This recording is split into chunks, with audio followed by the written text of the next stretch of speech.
Welcome to the channel. If you're new to the channel, make sure you hit the subscribe button below, hit the notification bell. Thank you for joining us on this episode of P-Car Talk. We are at our home, our second home, right? Yep, Tampa. Porsche of Tampa. And we're here going to be reviewing this Cayenne S 2019. And it's going to be a great review. Thanks for joining us. And let's go ahead and hit that intro. Let's do it.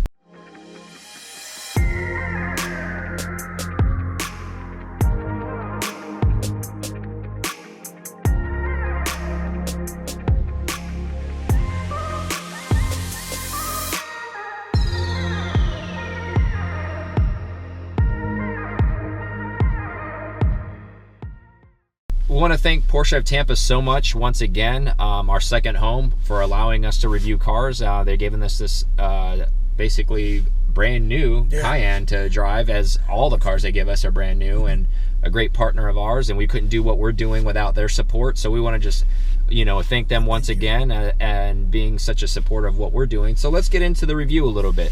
This thing's super, super nice, right? We have the club package inside. I was joking around earlier about the club package, but I mean it's really, really luxurious, right? So let's go over some of the actual hardcore data specs for some of you spec nerds out there. So what do we have for horsepower? Well, it's a twin turbo V6 to start with. That's shocking, right? Most of them are V8s, or in the past are V8s. So that's why I thought it was. So we're at 434 horsepower and 406 foot-pounds of torque, which is stout. Yeah, I mean, it's V8 numbers for sure. Yeah, absolutely. And should be theoretically more fuel efficient as well, right? Yeah, small liters. It's only a 2.9 liter too. Yeah, so nice. So also, like, we joked around, but in all seriousness, it's got the truffle brown interior, which is gorgeous. Perforated seats, as you imagine. What do you guys think it is in the comments as far as how much this costs? I was way off. Yeah, I was off a little bit too in my head, because it's nice. I mean, it's full leather everywhere. Yeah, I was saying in the 140 range. Yeah. We'll hold that number for a little bit. We'll tell you what it is towards the end. So let's see if we'll play a little game and see if everybody can figure it out. Just for a little hint, the base on these cars is in the 80s. Yeah. So I was surprised, because it's a hell of a lot of car for the money that you're paying for it. So, all right. So those are the hard data stats, right? The things you care about. Yeah, the ones that the stat junkies and the paper junkies want to talk about while they're at work and say, hey, my SUV's got this much power. But in all seriousness, let's go ahead and get on the road and get driving. Let's do it. Quick for what it is. Let's be realistic. It's an SUV. Yeah. Our horsepower numbers and our feels need to be recalibrated, because the last 3 cars we reviewed were all Porsche flagship cars. They're in the GT range. So I mean, so they were all GT cars, you know, GT3, GT2 RS, GT2. So clearly not a lot of that's going to be trickled into an SUV, let's be honest. But you're not looking for that in an SUV as well. Nope. If you are, you're shopping in the wrong spot. Because this isn't what you should be buying. If you want those feels, you should just buy a GT car, correct? The Turbo S might get you. It's not going to get you lightweight, but it'll get you quicker. But yeah, I agree with that. I just meant as far as, if you want a GT car, get a GT car, right? Exactly. Buy it for the purpose. Don't buy something and try to make it something it's not. But okay, so positives, obviously, you know, we don't want to start off on a negative tip. Like, as far as the interior goes on this, yeah, it's absolutely beautiful place to be, right? Truffle brown on Cohiba brown. Mm-hmm. Very, very executive, I would say, type of style. Not motorsport, and that doesn't mean it's negative, because it's not motorsport, and we're so motorsport oriented. If you follow us, you know that. However, it is nice to have something it's supposed to do what it's supposed to do. This is supposed to get you around in the city. This is supposed to get you around in the country. This is supposed to do the daily unfun activities, rain, snow, heat, whatever, desert, mud, all of those things, and keep you away from all of those elements in a beautiful place. And this does it in spades, right? It does. And for the fact that it's to compare it to the Macan as far as like interior space. The Macan's not far off as far as like width wise. No. Like I don't think it's. You'd think it'd be a lot smaller, but it's really not.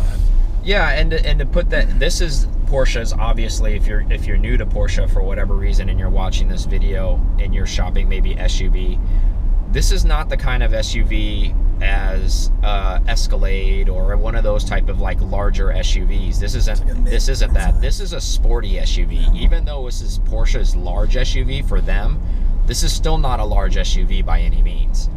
This is still a very nimble vehicle. That's what Porsche buyers want.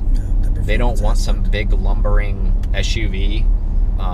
So Porsche doesn't make those. Yeah, with no feels or anything. So you still get great steering feel. Surprisingly enough, even with the electric rack, the steering's still super tight. It feels tight.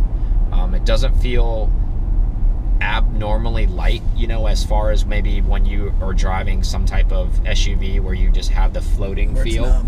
Yeah, this doesn't have that floating feel, but it still feels very comfortable. So don't misconstrue that with something it doesn't feel comfortable just because you can feel the things. It's the right amount of comfort and the right amount of performance. Correct. Very well said. And it's just one of those things where, again, there's the sound deadening in this is really good. You don't hear a whole lot of ambient noise outside, which you don't want to hear if you're in this. You know, if this is your daily commuter, you want to be separated from the elements. You want to have all these nice feels. This, you know, burl wood steering wheel, it's here. It's very nice. All of these touch points are very, very nice.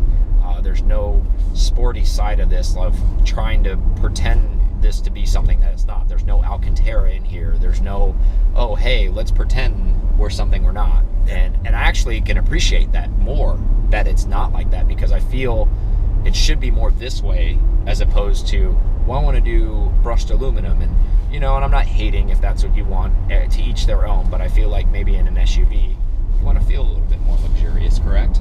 Yeah, that's what you're paying for, is to be going back to buy the sports car if you want the sports car feels, right? Yeah, that's true. I mean, you still get the steering wheel is going to be familiar, but besides that, outside of the steering wheel, it's luxury. Yeah, and it's huge in here for what it is. Let's not, and it's not in those classes of the 7-row SUVs. It's not that, and it's not trying to be that. This is for a normal family, not a tribe of people. But what do you think over there as far as some of the stuff, touch points? I mean, we have, you know, the stuff that we whine about, the piano black stuff, but there is still the clicking noise when you hit this, which is very satisfying when you hit the noises, which it's interesting how they did that. I really not sure how they did that engineering wise. Yeah, the tech guy thinks he knows, but whatever. I'm sure he does, but regardless. But what I do like about this actual center console display, as opposed to a lot of other models that maybe we've driven, this is kind of filled out. Like everything on here has, if you touch something on here, does something. As opposed to there's not a blank spot, is what I'm getting at. And for some reason, that's really satisfying, at least for me. Because you're not wondering what you're missing out on, I guess. Exactly. I think there's a lot of, maybe you don't really want, like, yeah, I kind of agree with maybe what you wonder, what you're missing, but it's at the same time, it kind of looks incomplete when you look at it. And if you have OCD like me, it's one of those things of like, well, what happened here? And so it doesn't leave your mind to wander, like Aaron was saying. You know, there's off-road assist here. This does have, you know, pretty stable off-road capabilities. It's full-time all-wheel drive, so you don't ever have to click on, you know, all-wheel drive or two-wheel drive. The bias in these things still are, I think it's like a 60-40 anyhow. So it's pretty good as far as, you know, you're not going to run the Baja 1000 in this thing. Again, it's not made to do that, but it is made to get you through inclement weather and get you home. And get you where you need to be, home, to the mall, yeah, back. Yeah, right. To the country club. Exactly. Round to golf, back home, comfort. You get stuck in at your mountain home in the snow and you need to get out of there. No problem. Yep. This can do it. All right, guys. Driver switch. So Aaron has the heat on his seat and the air conditioning on the seat. So we tested that out to see if that can happen. So it can. So doing it all. Interesting. Yeah, it's working. This wood grain steering wheel is nice. Yeah, you like it, huh? Yeah. Make fun of the country club, but then you enjoy it. Exactly, I do enjoy it. We're going right and then left. Yep. You've been here before, man. Come on, bruh. No, but even from the passenger seat, even though I'm not behind the wheel, as it should, it feels amazing over here. I mean, I know you've been in the car all of 20 seconds, but can you feel the dynamic of the car already? Oh, the seatbelt just grabbed me when you were doing that. So, I feel the dynamic. The car feels super flat as it should. It's in Sport Plus, or the SUV, excuse me. The weight of the steering wheel it's light, but still retains feel. Mm-hmm. You know, honestly, I would drive this, believe it or not, like I drive it in normal suspension. In sport. So. Like, because all that is, Sport Plus for this, if you guys didn't know, it's just chassis. It doesn't change engine dynamics. So it's just chassis settings. That's much better. Yeah, That's so it's super comfy. So I think, so the mode, if you buy one of these guys, put it in sport so it has the engine snaps and it'll do what it needs to do from that end, but keep it in normal chassis mode. Oh, this is good. And so then you get the nice cushy chassis, but with performance. Yeah, that's totally the winning combination. I really enjoyed our time with this. I again, if this makes total sense in the market, there's plenty of places and people that have families and maybe not have families that this makes a lot of sense for. I mean, this has the tow package on it as well. This thing has pretty good tow capacity. I want to say it's like around almost like 7,000 pounds tow capacity. So, and it's all-wheel drive, so you could tow a boat to the ramp, you know, something modest. Obviously, if you're towing it, you're not going to be towing a yacht. But some type of like weekend cruiser boat, you know, 25-footer boat, no problem. If you're going to move a car hauler to the track, no problem. As we stated before, we love the pano roof in this. It lights so much light in here. We love that. It opens up this cabin a lot because it is kind of a tight cabin. It's not as wide as you would think it'd be giant. And it gives you that sporty feel, but it is nice to have that luminescence coming through within the cabin. So that's the nice part too. Yeah. And everything is all laid out properly. I was going to say that the heads-up display too is kind of like, it's a heads-up display, but it's set back, like it's further down the hood, if that makes any sense when you're looking at it. It's more on the road. I like that. And Aaron mentioned offline, they carried aluminum trim throughout the entire car, which accents this wood very, very well. It's on the door handles, it's on the air vents, and, you know, through the dash. It borders the wood. It is just gives you a feel of that you did spend the proper amount of money. You don't get in this and be like, why is this plastic, or why is this? There's none of that in here, which there shouldn't be. And this is an outstanding SUV, hands down.